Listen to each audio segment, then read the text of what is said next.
Order, order. I call Patricia Ferguson to move the motion.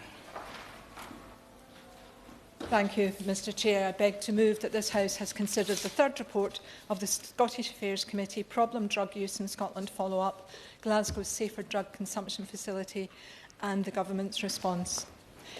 It's a privilege, as always, to serve under your chairmanship, Mr Vickers, and I'm very grateful to the Liaison Committee for allocating time for this debate on the Government's response to the Scottish Affairs Committee's report on the pilot Safer Drug Consumption Facility in Glasgow, known as the Thistle. The committee began this inquiry in January 2025 amid ongoing concern that Scotland faces the highest rate of drug-related deaths in Europe. In 2024, 1,017 deaths were recorded, alongside harms including bloodborne viruses and injection wounds.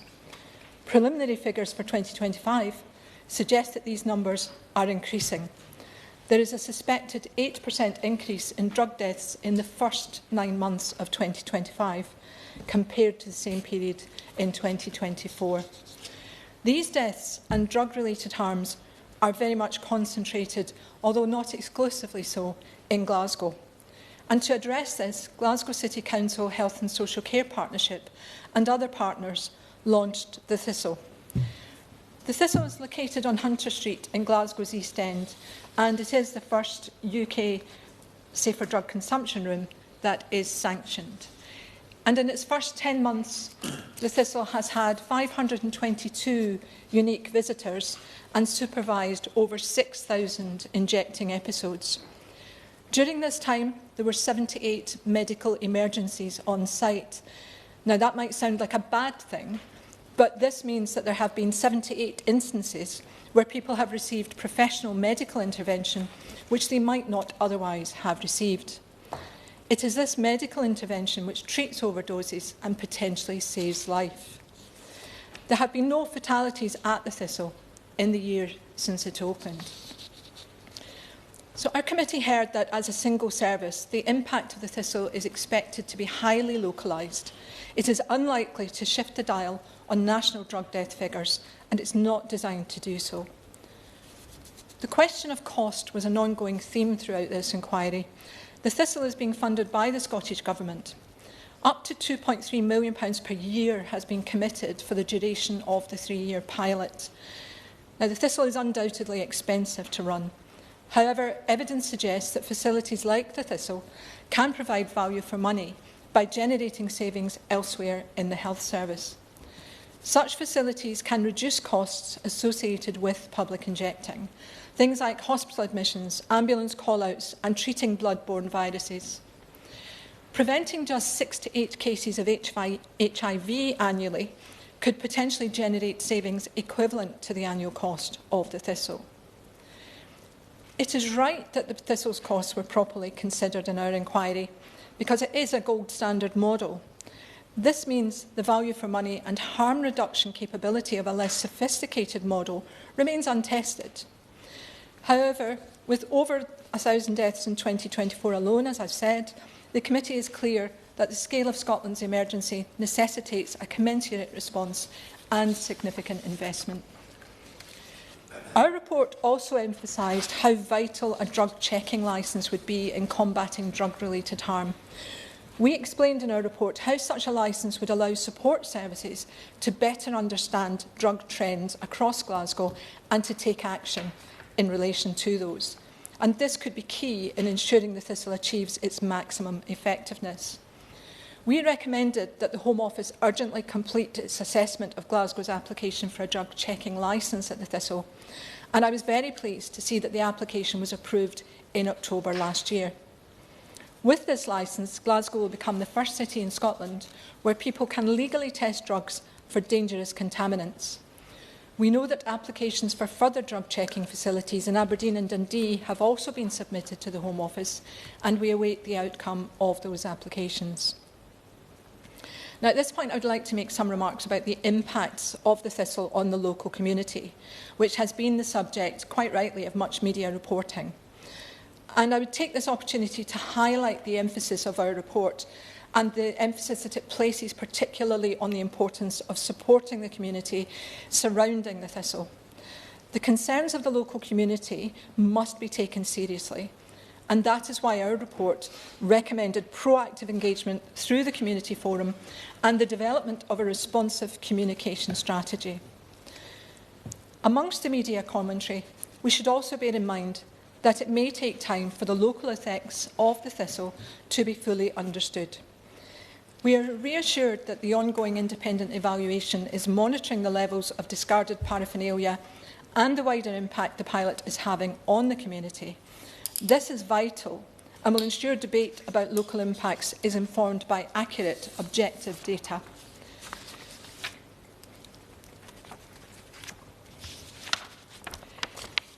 In November last year, we published the Government's response to our report. There is some positive messaging in the response which we welcome, and the Government said it is firmly committed to tackling drug-related harms and to working closely and positively with the Scottish Government.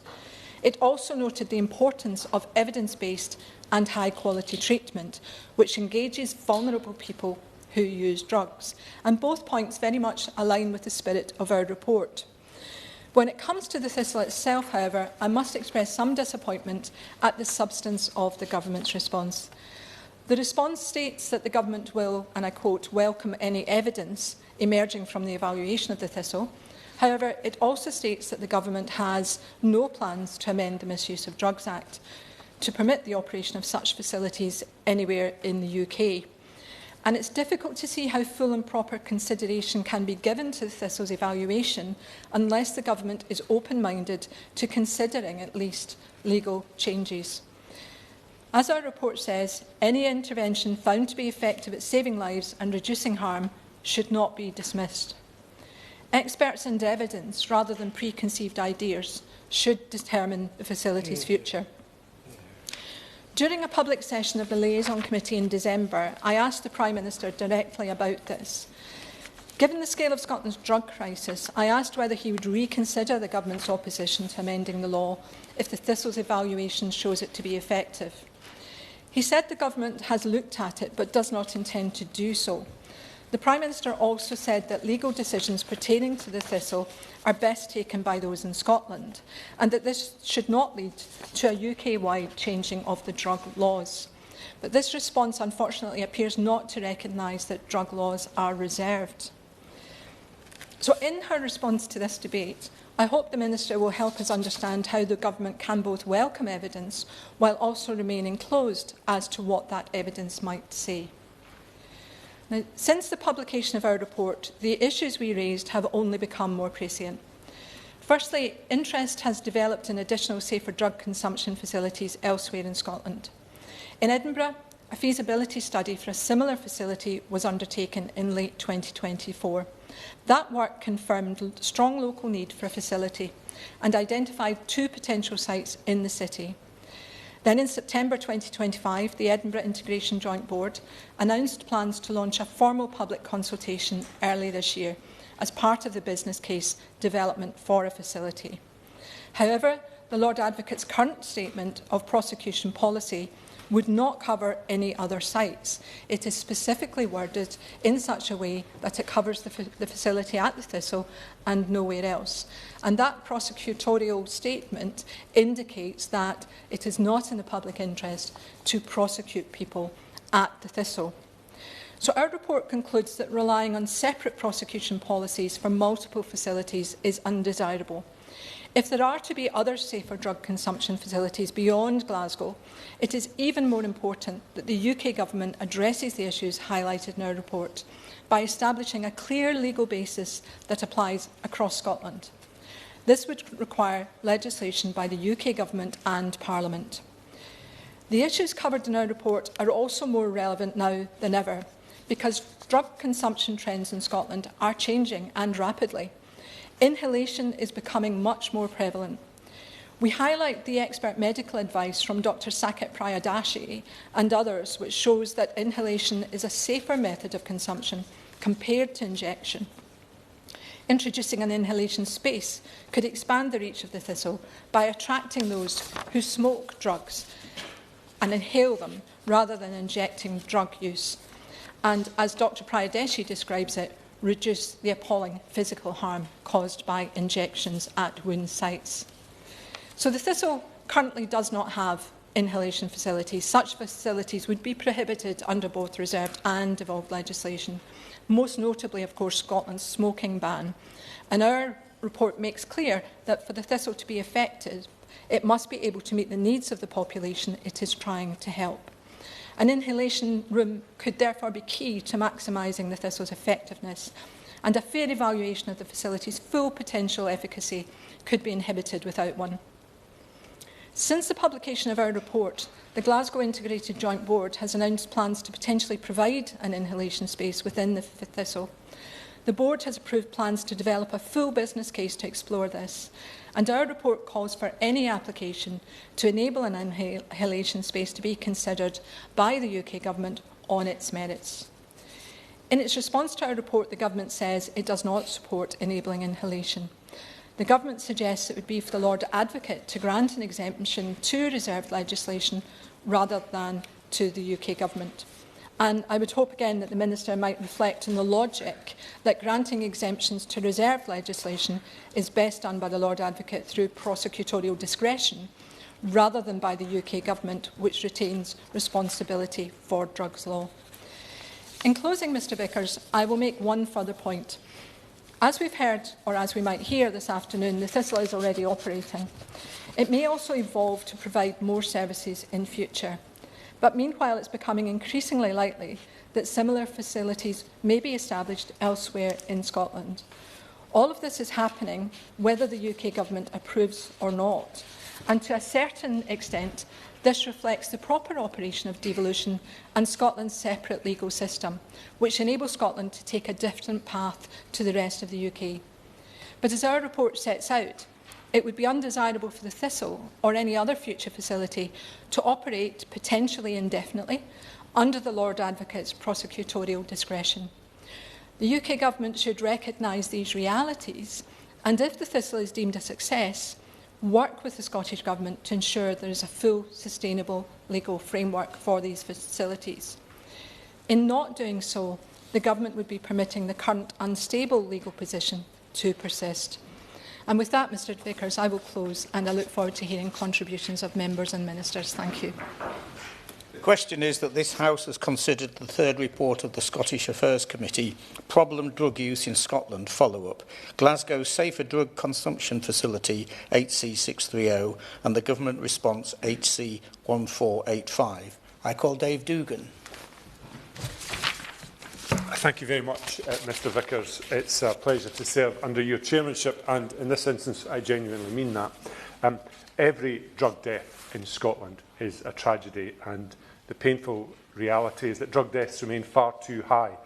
The latest figures indicate that 898 people are suspected to have died in the first 9 months of 2025. These are preventable deaths, and the SNP Scottish Government will continue to do everything possible to reduce them. Full figures for 2024 show that there were 1,017 drug-related deaths in Scotland, a decrease of 13%, but I don't think we can take a huge amount of comfort from that given the trajectory in 2025. It shows that there is a very stubborn mass of deaths that are occurring, and that needs a concerted effort from all stakeholders to address. The last Scottish budget included record funding for drugs and alcohol, which included 13 million for grassroots organisations supporting residential rehabilitation.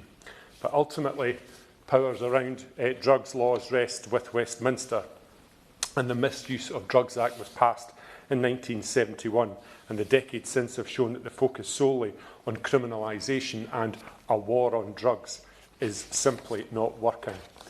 The UK Government has said that it will not make changes to the drugs laws to pave the way for the creation of more legal drug consumption rooms following the launch of the Thistle's pilot scheme in Glasgow. And the Scottish Affairs Committee recommended that the UK Government should change reserved legislation to create a new legal framework for similar facilities to open in different parts of Scotland if that was deemed to be desirable. But UK ministers have advised that they will not accept that recommendation.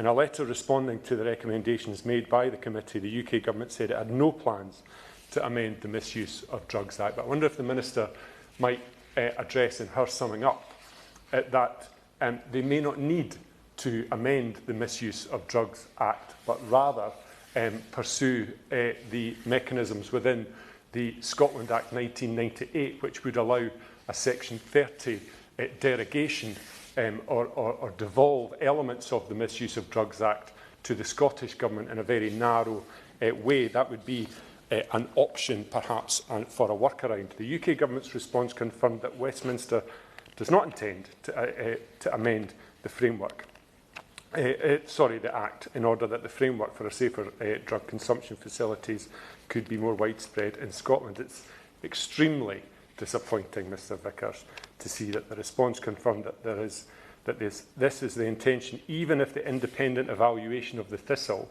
deems that the pilot was a public health success. The Home Office's approach effectively places a ceiling on how the Thistle model can further evolve, and reaching a decision in this way before the pilot concludes flies in the face of claims that the UK Government is taking an evidence-based approach here. The Scottish Government continues to urge Westminster to work with Scottish ministers to ensure that the policy development reflects public health evidence rather than creates legal barriers that risks further avoidable deaths. The Thistle pilot in Glasgow is being comprehensively and independently evaluated by a collaborative of academics and institutions working with health and social care partners. UK ministers must take evidence into consideration when reaching a position on safer drug consumption facilities, rather than letting emotional dogma or Home Office convention set the policy. The aims to reduce drug-related deaths from overdoses and minimise the impact of public injecting on local residents and business are central to the ambitions of the Thistle and those stakeholders behind its creation. The Thistle received international recognition following a visit by the Global Commission on Drugs Policy, and last month a report by His Majesty's Inspectorate of Constabulary in Scotland found that the Thistle had a small but significant impact on reducing drugs deaths. Crucial is a public health rather than criminal justice approach.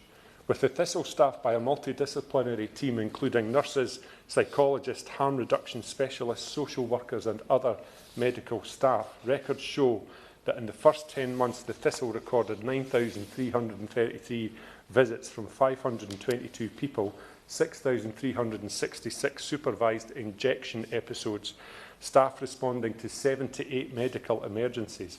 Mr Vickers, there are people alive today who would likely not be with us if it wasn't for the facility of the Thistle. The Scottish Government are open to considering well-developed proposals for further facilities and welcome proposals from other parts of Scotland to establish these, which would have to be done meeting the criteria set by Scotland's Lord Advocate and the constraints placed upon her by the unyielding stance of the Home Office and their brittle application of the Misuse of Drugs Act, which is older than I am. The further development of these services to prioritise further reduction of harms in our communities and the premature deaths from drugs should be seen as a shared priority for all legislators in Scotland.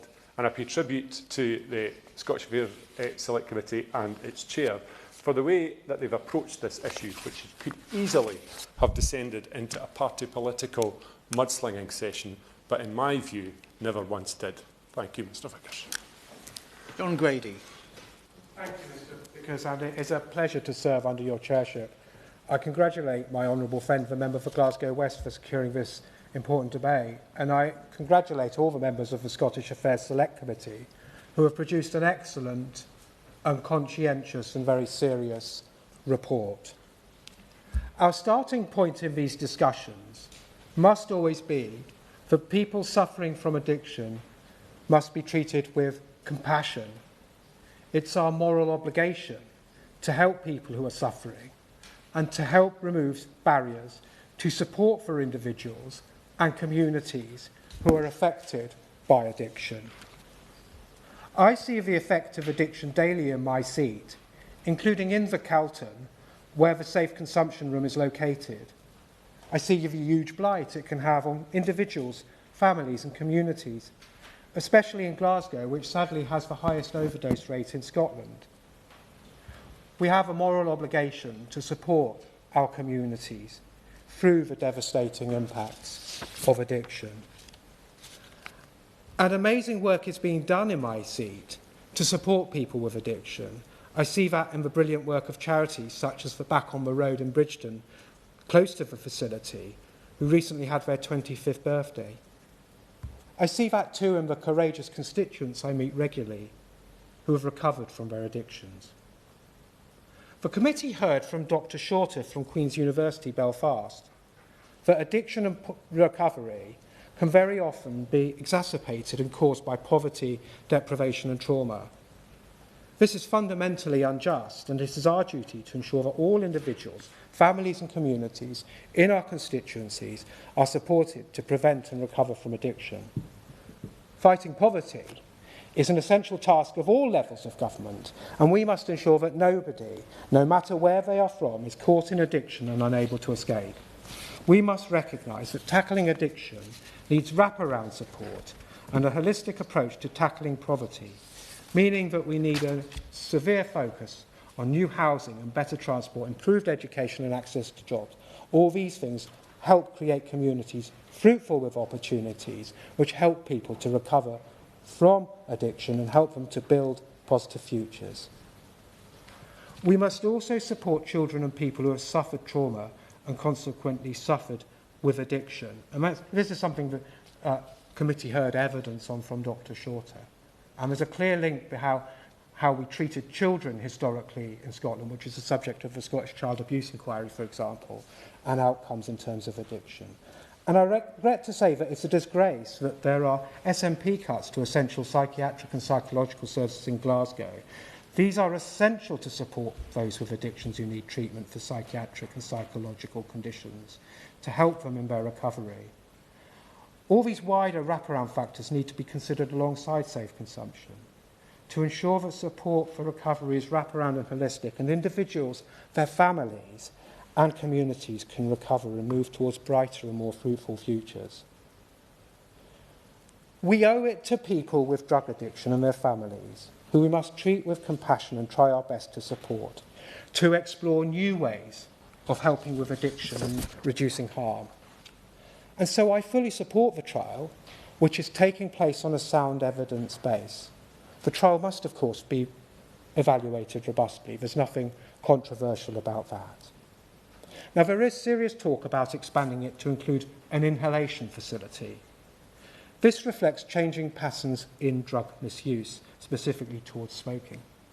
The timing, so soon after the facility has opened, has come as a surprise to the community, and I can see their point. And I am uncomfortable about this proposal. It's a very significant change. But I have an open mind, because we have to examine every possible way of reducing harm to people who use drugs. Naturally, the proposal must be supported by strong evidence, and the decision makers need to think about the decision very, very carefully. It's essential to listen to people and to speak to the people who have addictions. It's a point that Dr. Shorter made to the committee. Harm reduction will only happen if people who need the facility trust the facility and the staff in it. And it is fair to say that people with addiction are not always treated fairly and justly by the state, and this seriously damages their trust in the state. It is also essential that there is serious listening to the community in the Calton. My constituents are utterly despondent at the increase in used needles and other evidence of drug misuse in the community. I ask anyone, how would it feel taking your 4-year-old granddaughter for a walk along a street with used needles? My constituents' concerns, which are legitimate, are dismissed as being wrong, dismissed on the basis that issues are long-standing, dismissed as misinformation. None of this is any excuse, and I deplore this condescending approach by the SNP Council and Government towards the people I am so privileged to represent. The position is simple. The issues need to be tackled. Part 4 of the Select Committee report addresses this fairly and correctly states that the concerns of the local community need to be taken seriously. I agree. There needs to be a significant improvement in cleaning up the Calton, in encouraging more people to use the facility, and in active listening to my community. Finally, the SNP have now run Scotland for almost 19 years, and yet the drugs crisis has got worse, with terrible rates of drug deaths, shockingly the highest in Europe. I hope as we head into an election year in Scotland that they will take some responsibility for this. I thank you, Mr. Vickers. Dem spokesman Will Foster. Thank you, Mr. Vickers. It is a pleasure to serve under your chairship today. Every single death linked to drugs is a human tragedy. I think we've heard that from the speakers already. It destroys families, it shatters communities, and places immense pressure on our health services and the emergency services. In my constituency of Woking, we have had 7 drug-related deaths in the last year figures were available. That is 5.4 deaths per 100,000 people. In Glasgow, that is the numbers are 41.1 deaths per 100,000 people. That shows the scale of the problem in Scotland, but particularly Glasgow, which means we need to have a different approach, and the approach must meet the scale of the problem, of those numbers and the human tragedies that lie behind them. I commend the work of the Honourable Lady for Glasgow West and the way she introduced this debate, but also everyone on the Scottish Affairs Committee for their work to understand drug use in Scotland. The Liberal Democrats welcome the work in Scotland to treat drug deaths as a public health issue, notably through the pilot of Glasgow's Safer Drug Consumption Facility, the Thistle. We recognise the complexities of the devolved responsibility and emphasise that matters specific to Glasgow and Scotland are for the Scottish Government to address. However, what happens in Scotland can still offer lessons to all of us across the United Kingdom. What we need to do is to move nationally towards treating drug misuse as a health matter. That means moving leadership on drugs policy from the Home Office to the Department of Health and Social Care. It means investing sustainably in more addiction services, in rehabilitation support, so that help is available before people take the misstep that costs a life. That approach is reflected in some excellent state and local private provision across the country. I want to commend the Priory in my constituency of Woking, who I visited last year, for the outstanding work they do on mental health and rehabilitation related to substance misuse. We must bring drug recovery infrastructure into the 21st century. That means more trained professionals, better community support, more housing for people in recovery, and pathways into employment to rebuild hope and dignity. Yes, I will. Colleagues for taking intervention. It was really just to put on record that one of the things that I think is advantageous about the Thistle is that it doesn't exist in a vacuum. It can refer people on to other services, such as housing. Many of the people that are being dealt with are homeless, unfortunately. But it can also address mental health issues and can forward people onto the requisite services that they really need to access. It can also just do basic things like allow people the opportunity to have a shower, to get some clean clothes, to have those basic necessities that the rest of us take for granted. So in that way, it does more than just address this relatively straightforward issue of injecting. It also tries to help people with the problems they're experiencing day to day. I want to thank the Honourable Lady for Glasgow West for her intervention. On my select committee, I'm a member of the Housing, Communities and Local Government Select Committee. We have found the Housing First programme very important and useful, which has some parallels in this. She uses the words, Mr Vickers, of it's not just about drug use, the simplicity of tackling drug use. We need to tackle homelessness for the housing problems. We need to tackle drug use for the drug problems. But it's a part of a package of measures of support. And I hope we can treat both those problems equally and in a comprehensive manner. I do think we need to lessen the taboos of drug consumption that allow us to tackle the issue in a far more humane way than we've done as a country previously. The current system fails too many people. Far too many die when they're in contact with treatment services, and too many families are left grieving for following an avoidable loss. Helping people avoid that fate requires a fresh approach that prioritises health, harm reduction, social support and rehabilitation as much as law enforcement. We must recognise that outdated drug laws are not protecting people, especially young people, from harm anymore. Legal reform for cannabis would take power away from criminal gangs, regulate the quality and the potency, and provide safe access for adults whilst protecting the young. This is a pragmatic, evidence-based approach which informs what our decision should be, and it shows what other countries have done. We should learn those lessons. In conclusion, Mr Vickers, drug-related deaths across our country remain unacceptably high, particularly in Scotland and Glasgow. The situation in Scotland and Glasgow requires urgent, radical thinking. We must invest more in treatment, rehabilitation, support labs and services to reduce harm, and promote public health leadership that brings us into the 21st century. Above all, we must honour the lives lost by making the change that prevents others from dying needlessly by taking an evidence-based approach as recommended by this committee report. Thank you.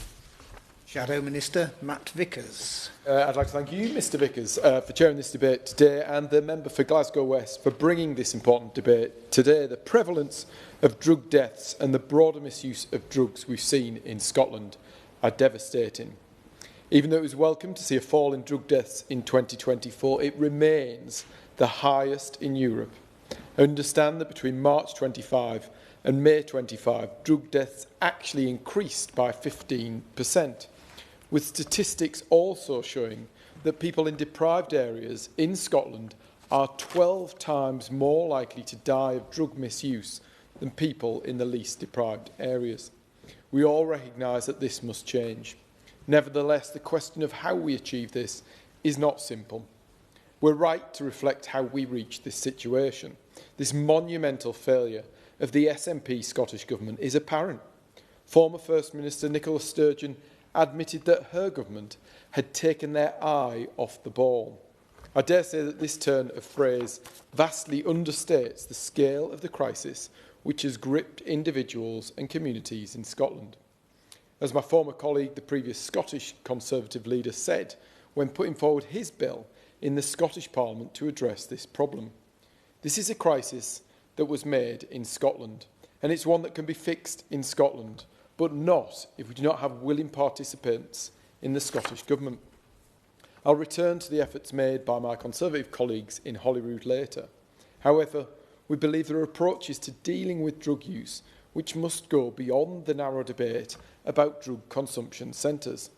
Let me be clear, both the Conservative Party and I respect the independence of the Lord Advocate as the prosecutorial authority in Scotland. The last government was clear that provided that power is exercised lawfully, we should not stand in the way of it. The respect for the institutions which underpin our union are critical, and I would not desire to undermine them.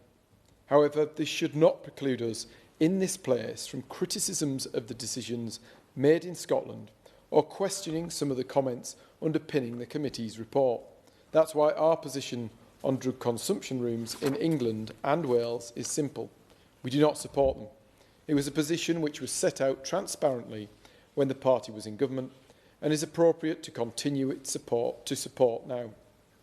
I believe it's appropriate to offer clarity on this matter, as I understand that this was a challenge faced by the committee when questioning the former policing minister, who, as chair of the Home Affairs Select Committee, produced a report that backed such proposals. As such, it would be interesting to hear from the minister whether the government or herself believe these facilities are now appropriate. The reason for our concern is that the use of drug consumption rooms condones or even encourages illegal drug use. As my colleague on the committee stated, we cannot ever support the facilitation of addiction as a way of helping to treat addictions. I will. Would my honourable friend simply accept that one of the key purposes of the consumption room is to reduce harm to people who would in any event be consuming the substances in question? And in Glasgow, we have had significant problems with needle-borne viruses and infections and illness. And so it is only morally right to help those people as they struggle with their addictions to consume in a safe way. Otherwise, what happens is people lose their loved ones, they lose their mothers and fathers, they lose their sons and daughters. It's a question of compassion. So do you believe we should be helping people with addictions? Definitely, but I don't think that feeding those addictions and allowing for that illegal use of those drugs is the way forward. There are many ways in which we should be supporting people with addiction, supporting the families of those with addictions, but clearly we have a fundamental difference in opinion about the role of consumption rooms. As my colleague on the committee stated, we can never support the facilitation of addiction as a way of helping to treat addictions. This is alongside the impact of potentially encouraging the continued supply of illicit substances, which invariably happens if there are specific locations to consume the products of this trade. A trade, as we all know, has devastating consequences on our communities. As Police Scotland themselves state clearly on their website, drugs can be very dangerous to your health and can kill. The advice of Police Scotland is simple. There is no safe way to take drugs. There is always a risk. The only way of staying safe is to avoid drugs altogether. To demonstrate why we need an effective police response, the County Lines programme, started by the last government, which has rightly continued, found a notable impact on drug misuse.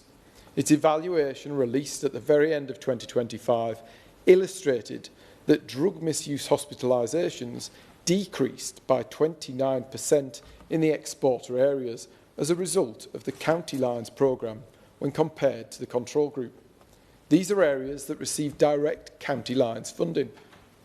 At the same time, it's also showed a reduction in drug-related hospitalisations of 15%, equivalent to 22 fewer hospitalisations on average per quarter in the importer forces, who were defined as the police forces which are most likely to be impacted by spillover effects from the County Lines programme. Comparing the data to the 2024 evaluation illustrated that the programme is having a continued and seemingly increasing impact on reducing drug-related hospitalisations. Despite the best intentions of those who work at drug consumption facilities, it's inevitable that those taking the drugs will acquire them by criminal means. When we've targeted police action, there appears to be evidence which shows improved outcomes for those who abuse drugs. Clearly, enforcement is not and should not be the only approach to this problem, which is why the 10-year drugs plan published by the last government set out that any plan needed to be underpinned by enforcement and treatment. While I appreciate this was not focused on Scotland, I'd highlight that the last government's drug strategy saw £532 million of additional funding through to 24-25 to support improvements in alcohol and drug treatment. Additionally, the last government took steps through its consultation and by backing the secondary legislation while in opposition to expand access to naloxone to more healthcare professionals and services. As members will be well aware, the Right to Addiction Recovery Scotland Bill, introduced by former Scottish Conservative leader Douglas Ross, sought to give those diagnosed with drug and alcohol addiction a statutory right to receive treatment from a relevant professional.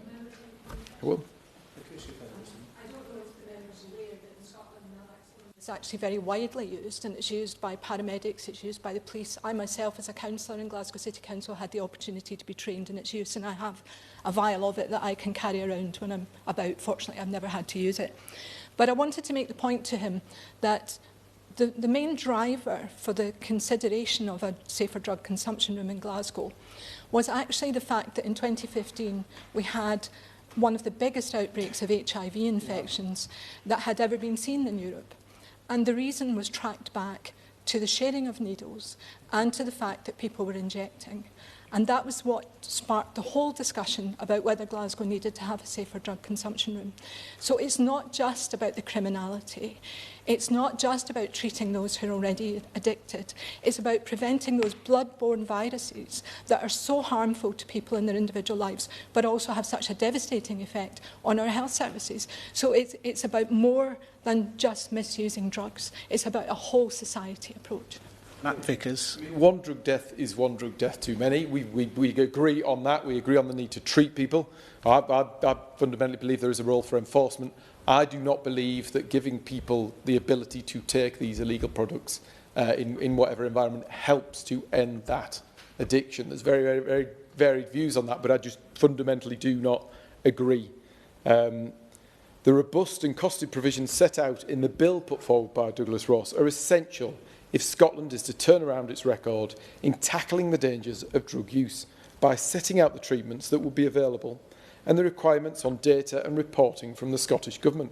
It will provide a Scottish blueprint for reversing the trends we've seen over the last decade. It was welcome that the Labour Party in Scotland supported this Conservative proposed recovery bill to give addictions the treatment that they need. Unfortunately, the SNP and Green Party in Scotland failed to back this bill, which was shameful. In addition, the Scottish Conservatives have set out robust plans to end the drugs trade behind bars, following significant increases in prison drug consumption over the last couple of years. This will be achieved by installing window grills, which have been proven to stop drone deliveries in all prisons, and investing in drone detection technology, sniffer dogs and X-ray machines. The scope of these proposals shows the variety of approaches needed to tackle drug use. We know that the thistle is an expensive experiment, and obviously we welcome any decrease in drug abuse and drug deaths. However, we must ask whether we want our actions to be encouraging drug use or discouraging it. While it's right that the Scottish Government takes steps to fix this problem, I'm afraid they do not take the steps needed. I'd encourage the Minister, when they get the opportunity, to encourage their Scottish Government counterparts to back the proposals put forward by the Scottish Conservatives and supported by Labour, which would ensure the Scottish Government back giving treatment to those diagnosed with an addiction in Scotland. Thank you. Minister Sarah Jones. Thank you, Mr Vickers. It is a pleasure to serve under your chairmanship. And can I start by congratulating my honourable friend, the member for Glasgow West, for securing this debate, and can I thank all colleagues who have spoken today. I think it's apparent that everybody in the room, and I would hope everybody across the Commons, would care very deeply about this issue and care about how we deal with the harm that is done to individuals, communities and society by drugs. And I am very grateful to the committee for their work in this area and for doing the inquiry, and thank those who took part in it and who've given us the opportunity to reflect on the issues that have been raised. In the short time that I've been the Minister for Police and Crime, I've met families who've lost loved ones from drugs, and have been, from my own constituency and my own time as an MP, regularly seen the impact of drugs, and I think we can all agree that we need to do everything we can as a country. Dame Carol Black, who was appointed under the previous government to be the independent advisor on drugs, has agreed to continue her role recently, for which I am very grateful, and I have had the privilege of talking to her about the strategy that she came up with under the previous government, and how we think that can work. And we are delivering, as the previous government did on the recommendations from her landmark review. And her review was wide-ranging. It wasn't just about the enforcement side, making our streets safer. It was about making our communities healthier and making people better and treating them in the right way so that they could recover and thrive. I also wanted to just take the opportunity to welcome Professor David Wood, who is the new chair of the Advisory Council on the Misuse of Drugs. He has a huge amount of experience and knowledge that will be very invaluable, and we're really pleased to see him. So we are committed to providing people who use drugs with the support that they need. And there was some debate about how we look at the role of drugs, whether we see it through a Home Office lens, whether we see it through a health lens. And of course, it is, to my mind, it is both. And when I speak to my colleague, the Minister for Public Health in the Department of Health, she is very clear. She takes a public health approach to how she looks at drug and alcohol addiction and treatment. And we are investing over the next 3 years, £3.4 billion in that treatment, in sustainable recovery services and in peer networks that can support people in recovery with employment, housing and education. The need for the holistic approach was raised by the Lib Dem spokesperson, and I think that's absolutely right, and that £3.4 billion over the next 3 years will be doing just that. There are new treatments, new ways of supporting people. The treatment sector I have been talking to about how we make sure those treatments are not just for the sort of traditional opioid addictions, but for new forms of addiction, whether that's ketamine or other drugs, and how we need slightly different approaches and how we evolve that over time. But the Home Office and the Department of Health meet together. I meet with my colleague, obviously in the Department of Health, who is overseeing all this intervention in terms of treatment. And I think we want to keep on top of all the emerging evidence about what treatment is best. And we are constantly working with those operational partners across the country to make sure we're delivering the right treatment. When it comes to drugs harm and the need for interventions and the need to get rid of the criminal gangs that drive this this practice, the opposition spokesperson talked about the County Lines programme, which has shown a significant impact in terms of reducing harm, as well as arresting criminals and taking them off the streets and shutting down county lines. Since July 2024, so since we came to power, the programme has led to more than 8,000 arrests and the closure of 3,000 county lines. And really importantly, during that period, it's also supported a lot of very vulnerable people. So 600 young people have been supported just in that period alone with specialist services to build safer futures. So these are the criminal gangs that are exploiting children, that are using the drugs trade to make money. And by focusing through the County Lines programme, we have actually had significant success, both in terms of drug misuse, hospitalisations, and the actual impact on those criminals being arrested. National Crime Agency works absolutely tirelessly on disrupting and dismantling those networks, and the UK border, through intelligence with other countries and ourselves and the advanced technology that we're using, we are intercepting more drugs than ever. In the year ending March 2024, Border Force seized over 100 tonnes of drugs, which is the highest amount on record. And we are determined to reduce the number of drug-related deaths throughout the UK. And we do recognise, of course, the importance of evidence-based and high-quality treatment, and will continue to take preventative public health measures to tackle drug misuse and support people to live better lives. In the response to the Select Committee's report, I made the government's position on Glasgow's pilot drug consumption room clear. We recognise the Scottish Government's need to tackle drug misuse in areas where responsibility is devolved. We've talked already, and I won't repeat the statistics about the number of drug deaths in Scotland, but they are clearly incredibly high, and we recognise that more needs to be done. we recognise that where responsibility is devolved, the Scottish Government will need to tackle drug misuse in the ways that they see fit. And the Lord Advocate has issued a statement of prosecution policy for the operation of the drug pilot consumption room in Glasgow, as has been talked about, and we respect the independence of that decision.